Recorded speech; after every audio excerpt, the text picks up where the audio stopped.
Good afternoon and welcome to this edition of Journal Live.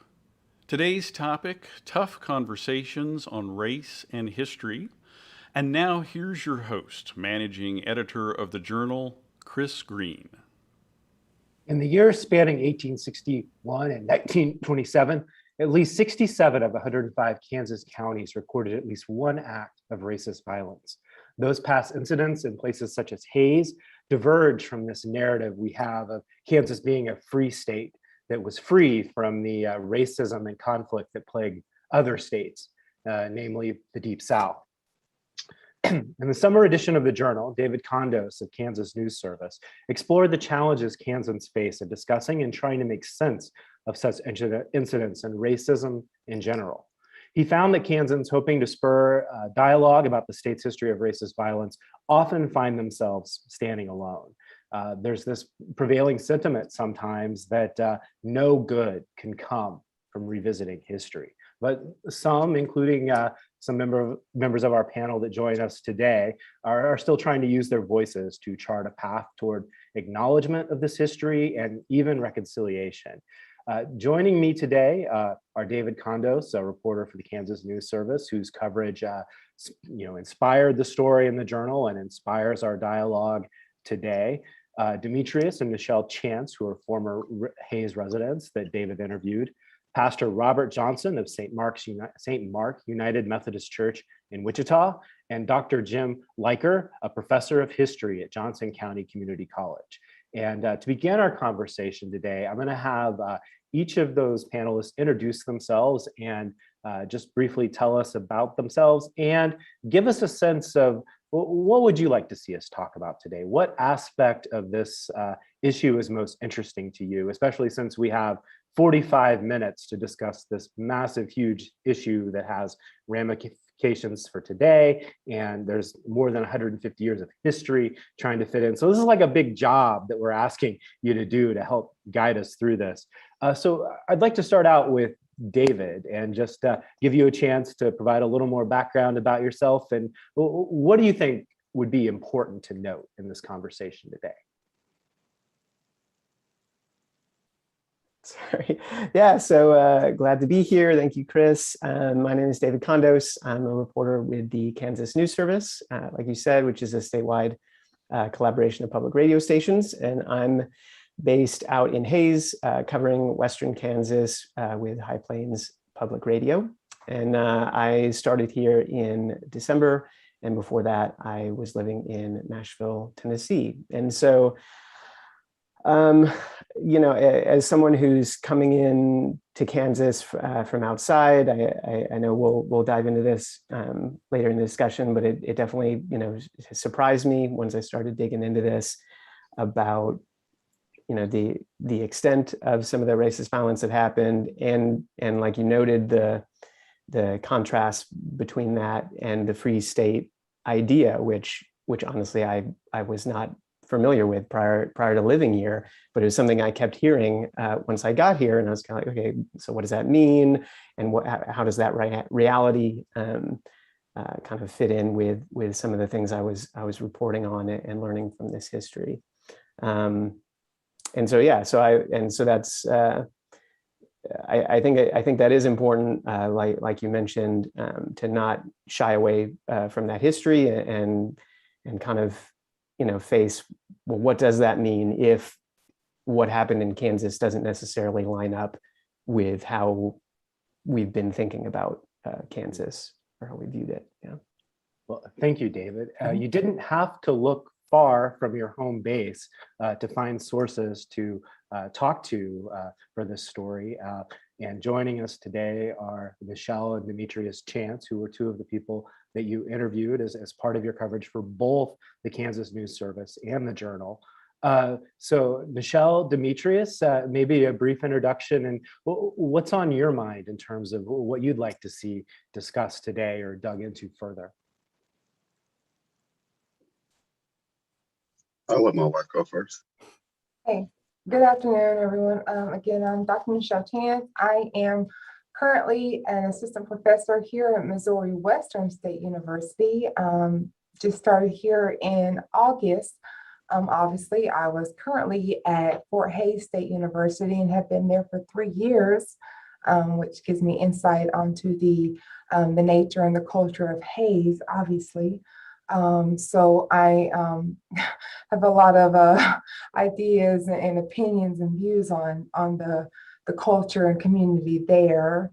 Um, Speaking on that, and again, obviously there's a lot of ideas on where and how we can continue to promote that, and I'm sure we'll get more into the depths of that conversation. But there had been a lot of movement since essentially, I'll say, summer of 2020, after the death of George Floyd, that really incited that, I would say.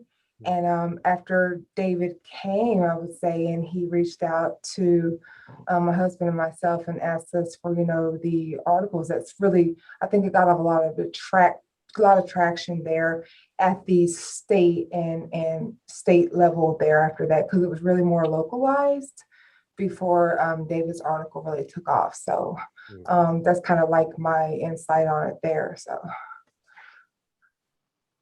Thank All you. right. And I am Demetrius Chance. I am the founder of Can You See Me? I'm a previous recipient of the Rising Star Award for Fort Hays State University, where I actually started my company. I'm a former board of director for the American Red Cross. I'm a mentor advocate and educator, essentially a voice for all marginalized people, like my wife stated.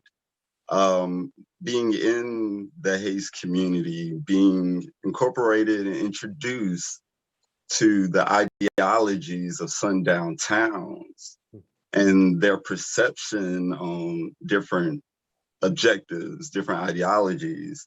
Very intriguing. We both have a lot of stories, experiences, good and bad. And it was just one of the things where we wanted to see a change. And with our platforms, we were able to empower and influence. And that's pretty much what we're continuing to do. With this conversation, I hope we can explore more into the psychological conditioning of the residents that live in these type of towns and what type of effects it has on them as they progress to, different societies or different communities. Well, thank you for that, Demetrius, and thank you both for being here today and for being willing to share your stories, not once, not twice, but now a third time associated with this coverage. So we're grateful for that. And I'm glad you brought up sundown towns, because that's part of the history of Hays that David has explored.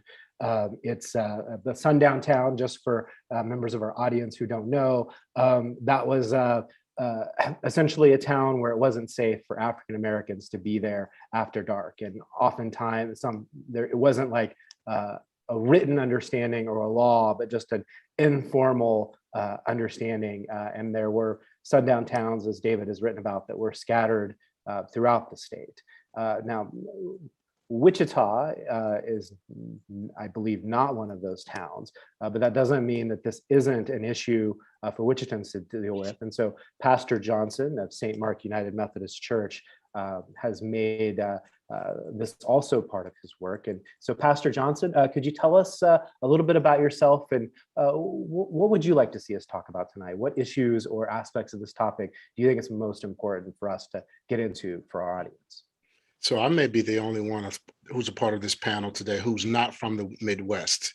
I'm a native Mississippian. I was born and raised in southern Mississippi, in the Deep South, and then lived for 27 years in Houston, Texas, and moved here to the Midwest 5 years ago.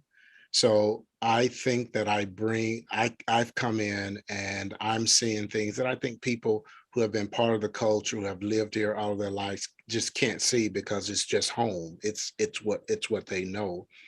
I serve as pastor of St. Mark United Methodist Church. I'll also serve on the board of Humankind Ministries, and probably some of my most impactful work in terms of racial conversations in racial justice has been with Kansas Interfaith Action.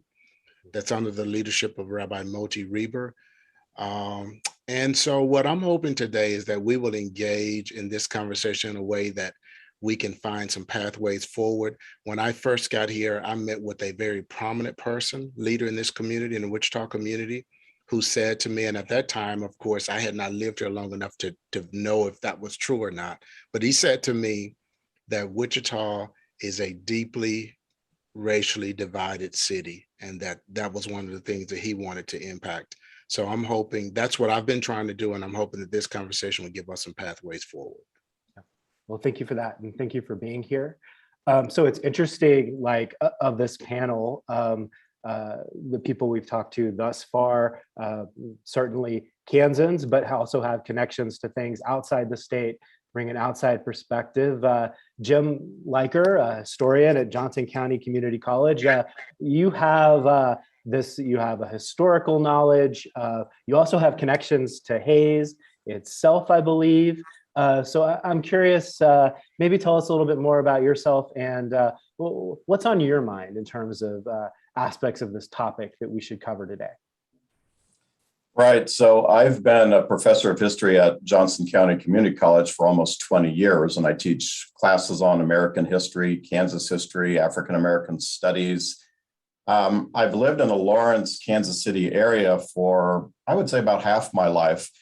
But originally, I was from one of the little towns in Ellis County. I guess I consider myself more of an Ellis County native than I do a Hayes native, although I have 2 degrees from Fort Hays State. So it's been an interesting development the way my life has gone, in that I think I have some perspectives on both the way Western Kansas works as an insider, as well as the rapidly changing, more progressive part of it in the metropolitan areas.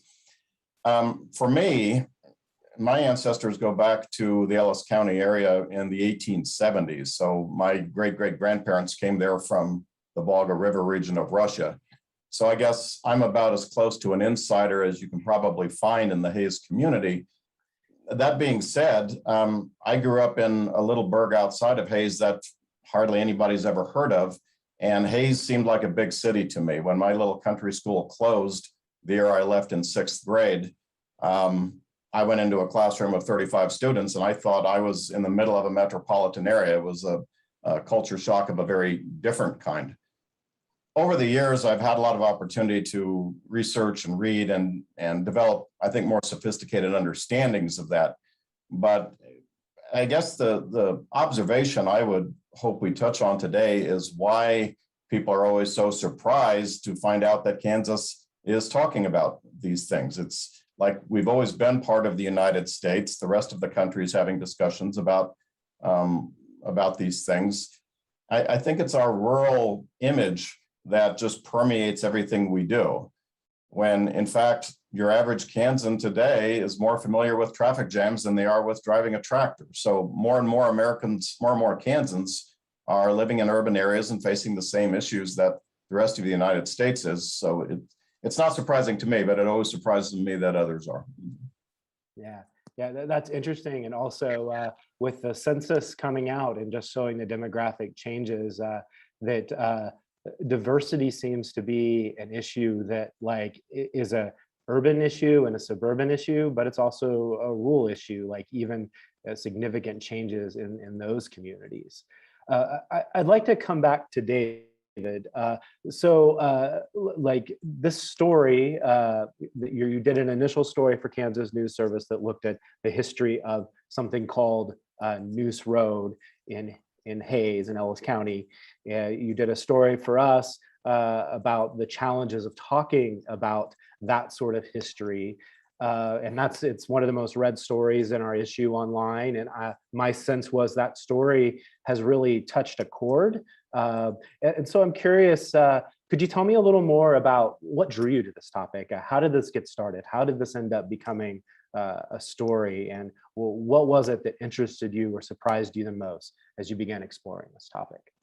Sure. And so, like I said, I moved here from Nashville, Tennessee, late last year. And so just as a journalist coming into a new community, one of the first things I noticed was, coming from a very racially diverse neighborhood, even in Nashville, I came here and I was like, well, there's a lot of white people, and it turns out Hayes is around 90% white, and so that just made me curious, like, okay, well, what does that mean for the people of color who are here? Because there still are people of color here, even though it's a smaller percentage. And so kind of I was curious, what does that mean to them? I was curious to learn their experience, and people like the Chances have been kind enough to share that.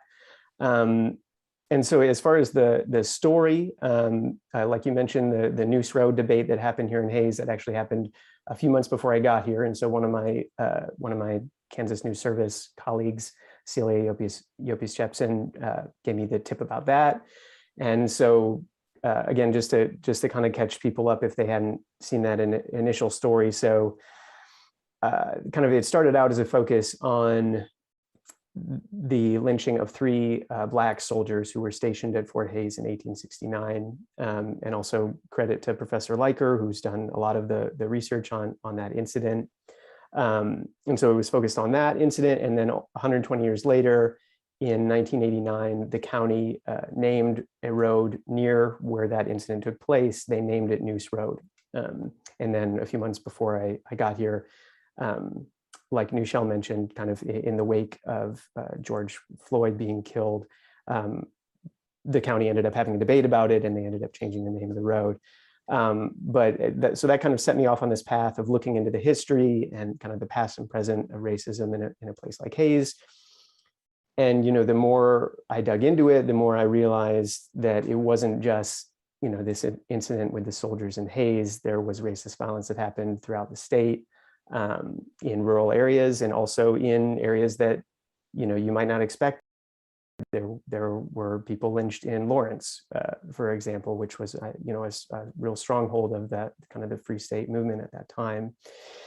And so, and again, I want to give credit to historian Brent Campney, who wrote the book "This Is Not Dixie," that kind of cataloged a lot of those incidents across the state, and kind of gave a fuller picture of that I tried to capture in that story. And so, like I said, part of what drew me to that was that this was something I was not familiar with. I knew about lynchings that happened in the South. I didn't know as much about lynchings that happened in the Midwest, but obviously they were, widespread, and it wasn't just lynchings. It was also threatened lynchings, attempted lynchings, times where people were mobbed by a group of where Black people were mobbed by a group of white people.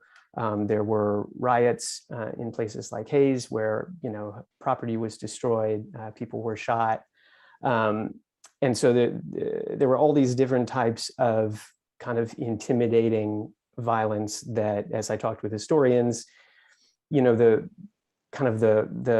common thread between these incidents was that they had this intention of setting up these boundaries of keeping the towns white. And so that's where it gets back to the sundown towns like you described, of which Hayes was one, and there were several in Kansas and across the Midwest. And so, and then the other kind of interesting thing as I dug into this was that, even though a town like Hayes is no longer a sundown town, what does the legacy of that look like? And so the historian that I talked to for that first piece, named Ashley Lawrence Sanders, described it in a way where she said, Black people may not have been alive when these incidents were happening, 100, 150 years ago, but the memory of that violence can endure within these communities, so that the idea endures that, this place like Hayes, for example, may not be a place where they are welcomed still today. And that's actually something that I heard from another person who I interviewed for that first story, who's a white man here in Hayes, who went to law school in Topeka in the 1960s, and his roommate was an African-American man who I believe was from Wichita. And this man from Hayes invited his roommate to come back to Hayes, just to see where he was from, and just because they were friends. And the roommate said no. And he said the reason was that, that they hang people that look like me out there. And so that idea can endure for a long time. And this was 100 years after the incident that I mentioned with the soldiers who were stationed at Fort Hays. And so, like I said, all of that, as I dug deeper, it really kind of illuminated this stark contrast between the reality of what had happened and this perception of Kansas being a free state. And so that was something that drew me to it. The fact that, few people seemed to know about it, even some colleagues and people I talked to who had lived in Kansas for a long time, grown up in Kansas, didn't seem to know about it. I was also drawn to the chance to kind of, shine a light on some of these people who had experienced racist violence, who, they were real people who had real lives and families, and, what happened to them has often been papered over in history by and large. And so, and then one last thing kind of related to that, like you asked, what surprised me.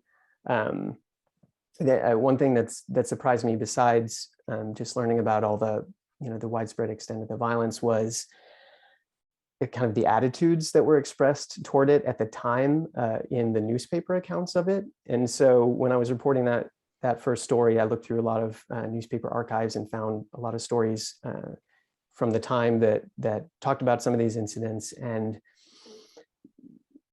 it just made me sick to read it, and not just to read the facts about the violence, but to read how presumably white journalists at the time were framing it. And it was often, framed in a way that was kind of making light of it, or, being glib about it, or sometimes it was framed in a way that, made it seem like, well, the violence was probably justified. And so that was something that definitely stuck with me as I dug into it. Yeah, so one of the interpretations I take from that, it wasn't expressed by journalists as a point of shame. It was almost an endorsement. Yeah, sometimes. Yeah, and so sometimes it was that. Sometimes it was just like, this is just a part of life. This is just a reality of that, and to expect something different, would be an unreasonable expectation almost. So yeah, that was definitely something that stood out. Well, thank you, David. So Demetrius, Nuchelle, you've lived Hays. You were really involved in the community while you were there. Nuchelle, I believe you served on the school board, and Demetrius, I believe you also explored running for office. And I'm curious about your experiences living there. And maybe we should start off with what was good about it, and then what were the things that were more challenging? Because clearly, you felt part of the community, and also there were things that made you not feel like you were part of the community. I wanted to go ahead and say, I mentioned Chad.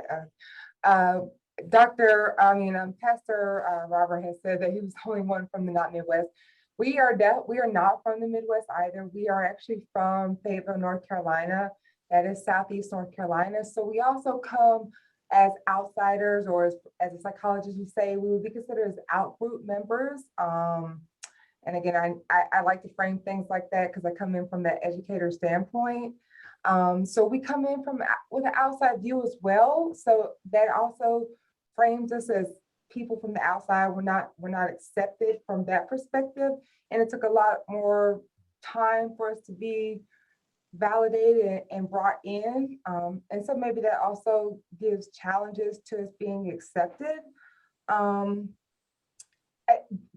As with anything, there's always goods and bads. And I feel like we have to really push the envelope to find a place within the community outside of our jobs and stuff like that. And it took a lot longer for that.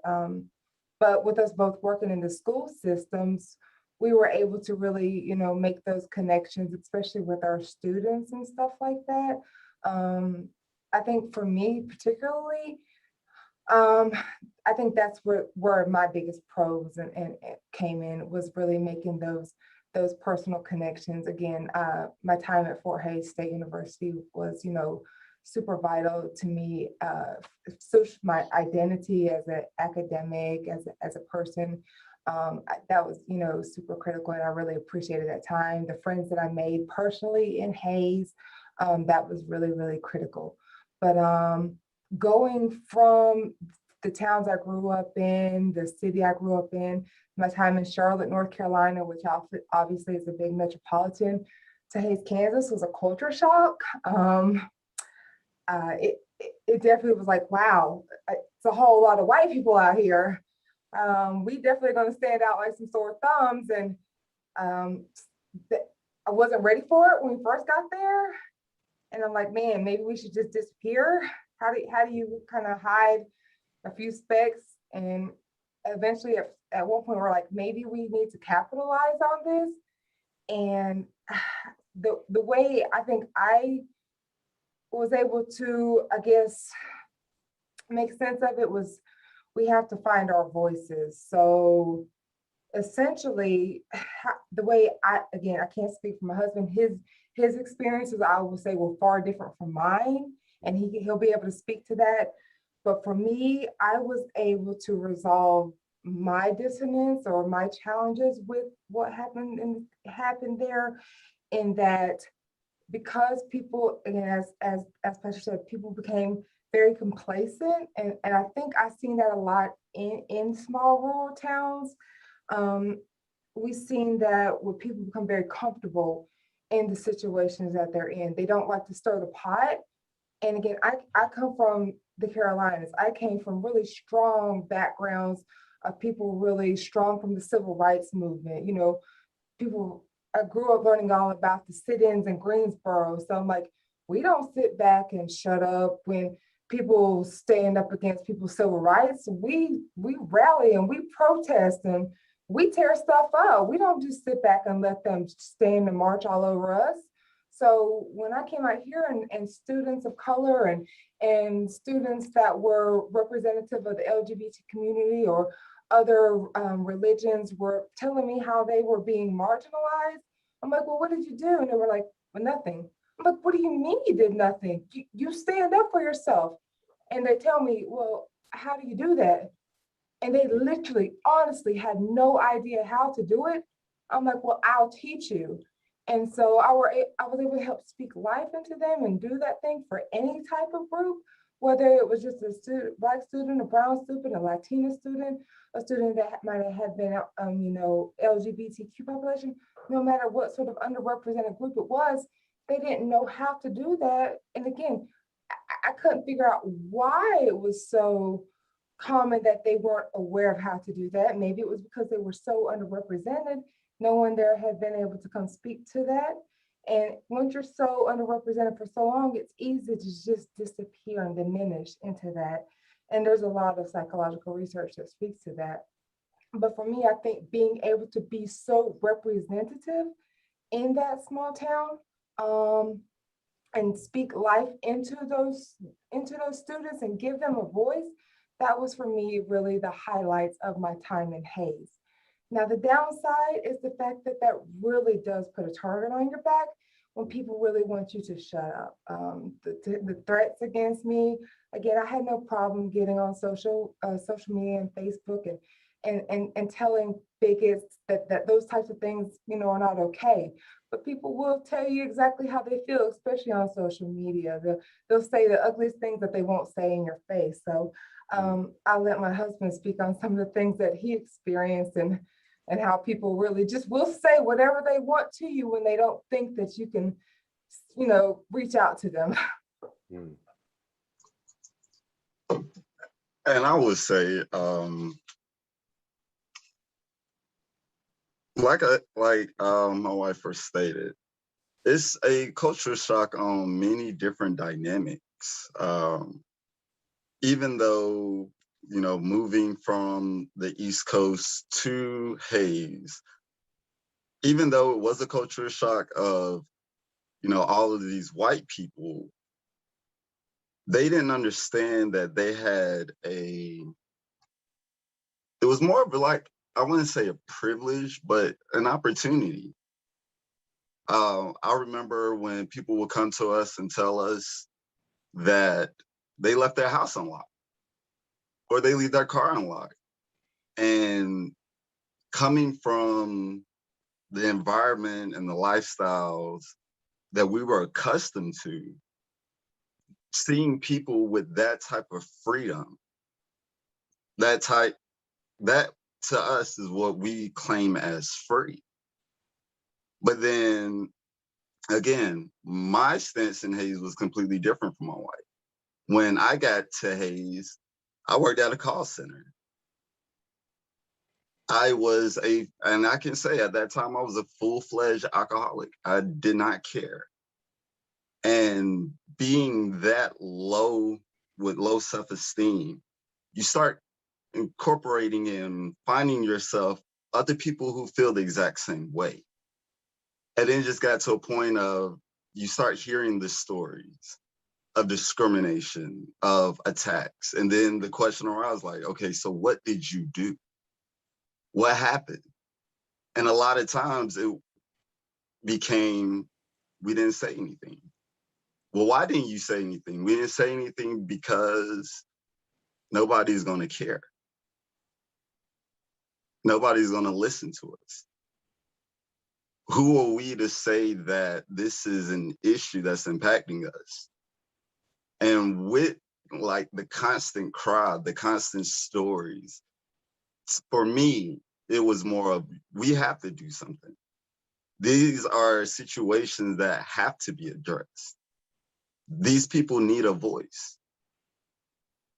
And for me, I have those negative experiences in Hayes. I'm able to use that as, okay, this is how they think.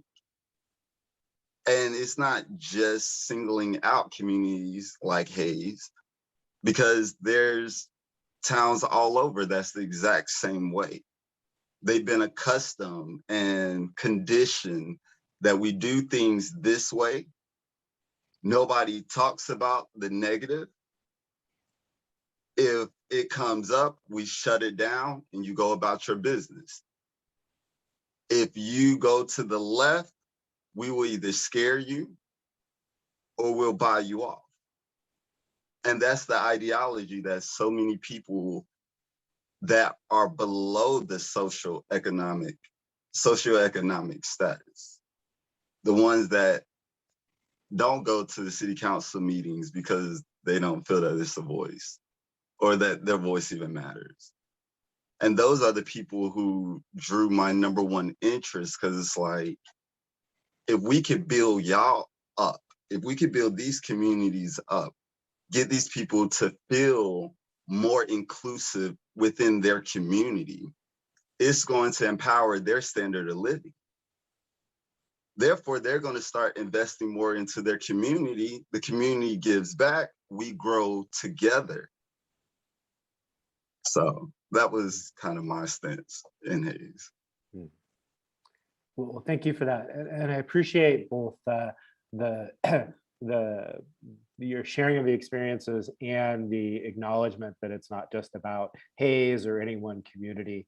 And I did want to share, he wasn't able to be on the call with us today, but a commissioner from Hayes had an interesting comment that David, in our story in the journal, about just acknowledging that, those aren't his experiences. He can't, he won't understand what it's like to be a person of color in the community, but he also had a feeling that the history isn't who we are anymore, even if there are still problems that need to be addressed in the community. And so I thought that was interesting and worth at least elevating before I turned to Pastor Johnson. And so you've heard Nuchelle and Demetrius talk about their experiences, and you've worked on these issues in Wichita, including efforts to reach out and build connections with white congregations. So I was hoping you could tell us a little more about your efforts, what it's been like, what have you found successful, and what are the challenges that you found? Oh, and you need to unmute. So part of what happened with me in terms of my engagement with racial issues is when I moved in 2016, that was during the presidential election cycle. So we were in the midst of that whole deal. The arrival of Donald Trump on the political scene as a viable presidential candidate, and all the racial stuff that happened around him. So I'm not getting into Donald Trump and I'm getting into what happened around him and in response to him, that these racial conversations started happening. I started commenting on them as well, Dr. Chance, and I realized, so that was a part of who I am. I came from a place where you spoke out if you thought issues.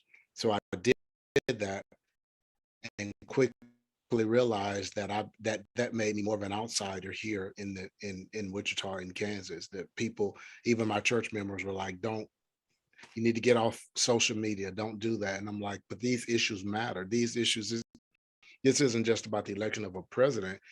We're talking about issues that impact minority communities. So my heart was open to engagement with the issue and saying, what can we do about it? I had the conversation again with the person who's a very influential person in the Wichita community. By the way, a white male. This was not a Black African-American. This was a white male influential person who said that Wichita is the most racially, is a deeply divided city. Okay, that there's this Kansas politeness on the surface, but if you dig beneath the surface, there's deep division. So actually, I started looking, and then the conversations. So one of the things we did is we started engaging with conversations, cross-racial conversations. So St. Mark with other predominantly white congregations. But I will tell you that those other congregations initiated those conversations. College Hill United Methodist Church, First United Methodist Church in downtown Wichita, and recently Calvary, they reached out, and of course we participated. The challenge with that has been that these are people who are kind of already on board in terms of, there's a problem, we need to do something about it. What I have not been able to do is really engage across the political aisle, across the racial aisle, to people who are opposed to having any conversations about race. The other thing we did is that I was invited to be on the board of Kansas Interfaith Action with Rabbi Moti, and we created a racial justice team. So what David saw, I believe, was that when we did our advocacy week in the early spring, I was out, we did an online deal where we did a memorialization of violence that had happened here in the state of Kansas. And people saw that and responded. It was moving, it was powerful. In the conversation and impacting how we move forward, it really hasn't, but it was a moving moment. At least it inspired some people to see the need in terms of practical engagement. Thus far, I'm hoping for better.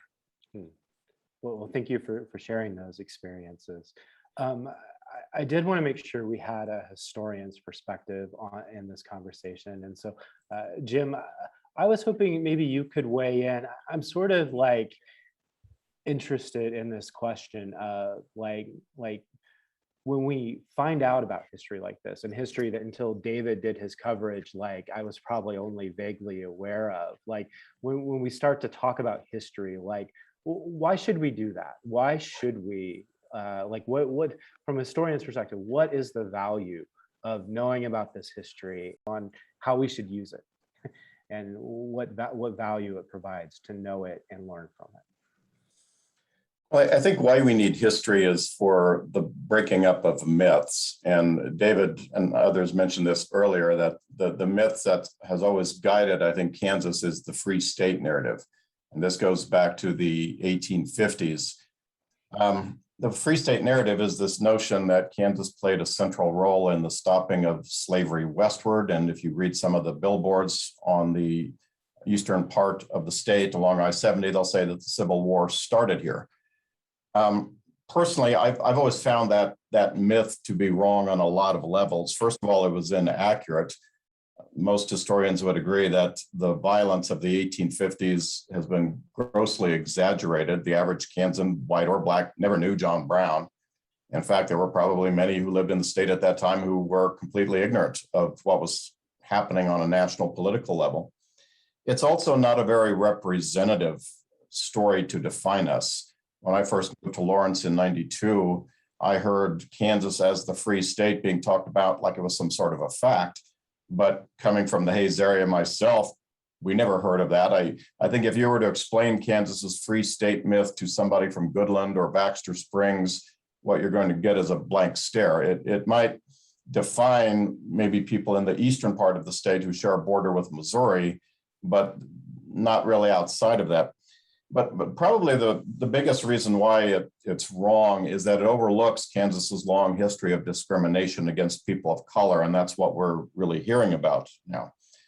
Most Americans are familiar with the 1954 Brown versus Board of Education case, but we forget that it was Kansas's school segregation laws, which really go back to the 1880s, which made that case necessary in the first place.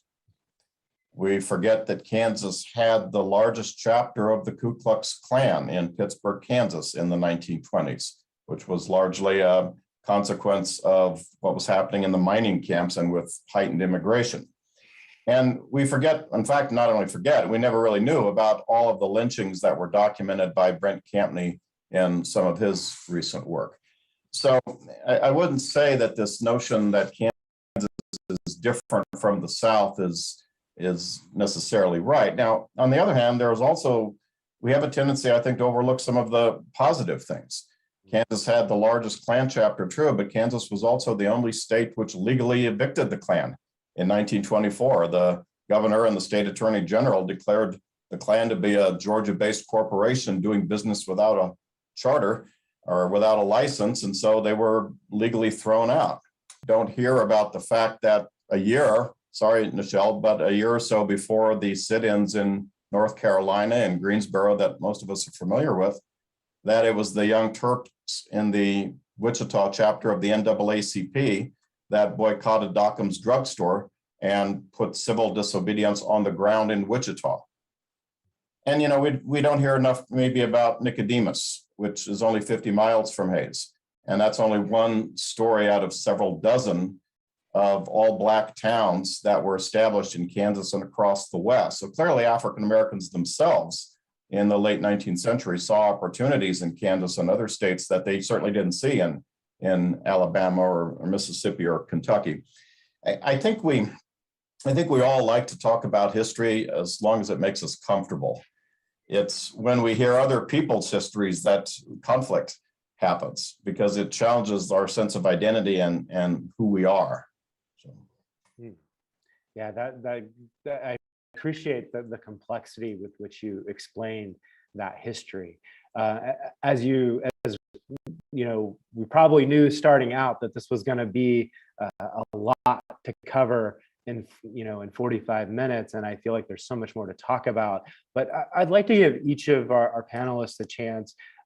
Based on what we've talked about, knowing what we know, what would you like to see happen, or what sort of discussions, what would be a sign of progress in discussing this issue that we might look for in the years to come to see if we're navigating this issue and trying to deal with it, or letting our myths go unchallenged. So Can I go right after Dr. Leiker, because it piggybacks right off of what he was saying. Yeah. Okay. Okay, so again, it spins right off what you were saying, and because, again, not spinning off the history, not to speak directly to the history, because it is what it is, and we can't forget it, but we have to grow from it. And the thing is, we ask why, and the answer is, and from a psychological perspective, it's because of who is speaking to it and who's so loud. So if we're going to talk about current events right now, why is critical race theory and things like that being so aggressed against? It's generally because the people that are discriminatory and people that still hold these racial ideals, they're so loud, right? And the anti-racists are still so quiet. So those people that are opposed to those things, that I'm not racist, I'm not discriminatory, I'm not a bigot, but you're the loudest ones out here protesting against these things, right? And the people that are saying, oh, I'm an ally, I'm an anti-racist, you're quiet in the background, but you're not supporting, but you're supposed to be, but your silence is violence, right? if you're still out here supporting the cause like you're supposed to, when you're supposed to be right here beside me. If you're a Christian, or if you're supporting the cause like you're supposed to. Now, I take very, very strong stances on these things. I may be quiet in other spaces, but I'm very strongly, if you're an ally like you say you are, you're supposed to be right here beside me, like my brother and my sister. So don't get offended when we call you on these things, because that's what you're supposed to be doing. So the question is, how do we move forward? We move forward arm in arm, hand in hand. You fight the fight with me if you want to see a change, an actionable change. And I'll leave my stance at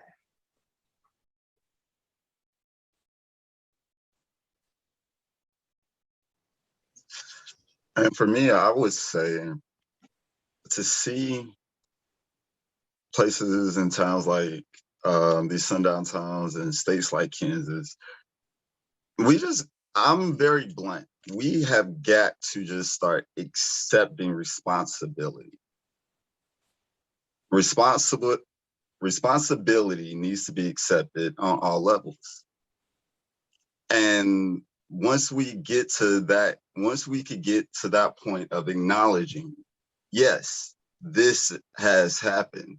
Yes, this is an issue. This is affecting other people.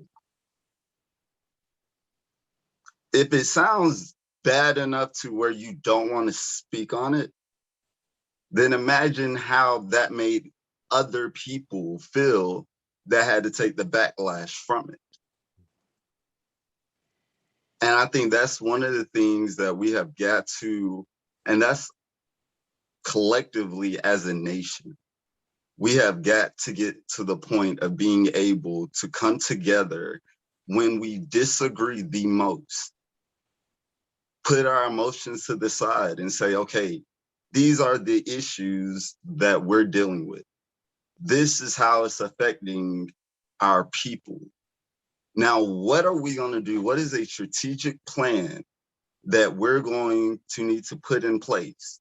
If that means, even if that means some of the prettiest faces that hold some of the most influential power in certain organizations, if they need to sit down, make those decisions. But I think, and I honestly believe that a lot of minorities, they're not going to speak up in the Midwest the way that they can because they don't have any support.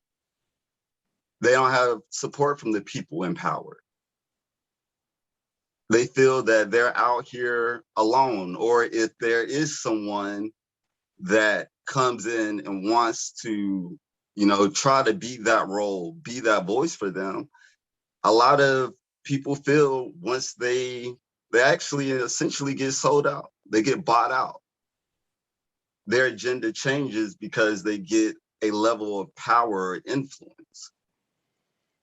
So then it takes us all the way back to square one. Once we can stop going in circles, that's when I know that states like Kansas are really trying to move forward in a progressive manner. Thank you, Nuchelle. Thank you, Demetrius. Pastor Johnson, you mentioned earlier in our conversation about hope, leaving with a hope for a pathway forward. Kind of wanted to check in. How are we doing? And are you seeing any possibilities? And what's on your mind about signs of progress that we might look for? Well, I think the fact that we're having this conversation today, connected to the Kansas Leadership Center, which is a very influential organization in the state of Kansas and in the city of Wichita, very, very, very influential. And these kinds of organizations engaging and leading these kinds of conversations is going to be very important. I think faith-based organizations have to engage more as well, and not just with the folks who agree with you.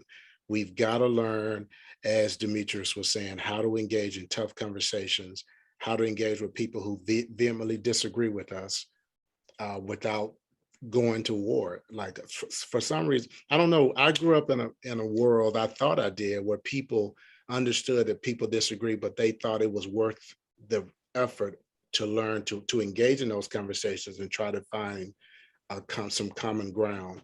But now it's like everybody's in their silo, and we don't have people have lost the capacity to engage in conversations over disagreement. So we've got to learn how to do that. I also think it's very important, and this is where our progressive white friends can really be helpful. It is so important. This whole conversation about CRT, most folks don't even know, of the American public, don't even have a clue what CRT really is. But it's been, that label is being used to really suppress the history of anybody, any group of people who are not considered a part of the true American story. What American doesn't, which group of Americans don't matter. All Americans matter. Every human being matters. And so, and I think about this often when you take the incident that happened in Tulsa. Now, there were incidents that happened in Kansas, but that's one that's really been in the news lately, the Tulsa riots. And so there are people that want to just forget that. Let's not talk about that. Well, who will we be as Americans if we decided we're going to forget about World War II? We're going to forget about Vietnam. We're not going to talk about the American, because all that's too painful. We're only going to talk about the stuff that we all just, that makes us feel good. Who would we be? I mean, how will we identify ourselves? And it is because of our collective memory of those things. That collective memory gives us wisdom for how we go forward. So I think continuing to have these kinds of conversations led by key entities and key leaders in our community, learning to affirm the humanity of all people, all Kansans, and then being willing to engage in tough conversations. So like these conversations I've been having with churches, these are progressive churches. I want to have conversations with folks in this community who think that racism doesn't exist. I want to engage in conversations with people across the aisle who deny our horrible, tragic racial history.